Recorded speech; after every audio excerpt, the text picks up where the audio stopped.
Hi, I'm Claire Pearce. I'm married to David and we had 3 children. We now have 5 as Benjamin married Lydia about a year ago and Emily married Ben Dixon on lockdown day.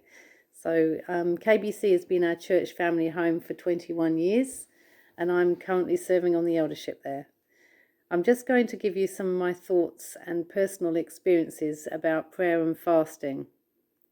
I found the following quote from Bill Bright, which I think is quite a good explanation of fasting. It says, "I believe the power of fasting as it relates to prayer is the spiritual atomic bomb that our Lord has given us to destroy the strongholds of evil and usher in a great revival and spiritual harvest around the world." There are many scriptures about fasting also, but I've just mentioned these two. Matthew 6, 17 to 21. "But when you fast, put oil on your head and wash your face, so that it will not be obvious to others that you are fasting, but only to your Father who is unseen. And your Father who sees what is done in secret will reward you." And in Ezra 8:23, "So we fasted and petitioned our God about this, and he answered our prayer."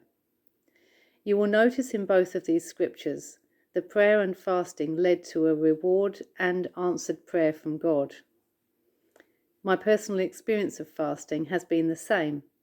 Every time I pray and fast, God comes through and speaks in a clear message or response to the situation I'm praying about.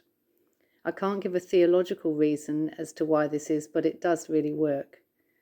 There is always breakthrough, much more than just simply prayer on its own. My thought on this is that firstly, I'm being really intentional, and secondly, I'm dedicating serious effort to make space for God to speak when I determine the day to fast, and I think this really helps me to hear his voice. These are some of my personal tips on prayer and fasting. Just do it quietly. You don't need to make a big deal of it.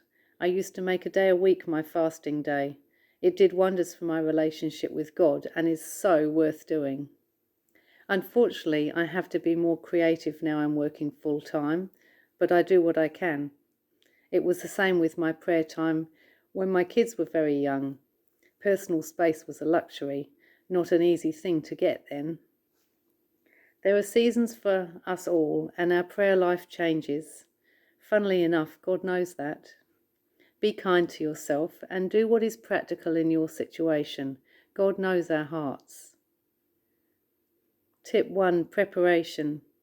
I pick a day when I'll be at home alone all day, clear my plans, put the phone on silent, and don't check the technology. I make a conscious effort to avoid the distractions of housework. It takes real mind control to see God's prayer and fasting as more important than all the other tasks around the home. The devil does a great job of trying to distract me through these. I usually find listening to worship music first helps me to drown the world out, confess any issues that would get in the way of my time, and bring me to a place where I am prepared in my spirit. Secondly, decide what the objective of prayer is. What are you seeking God about? And thirdly, make your commitment and decide how long you're going to fast for.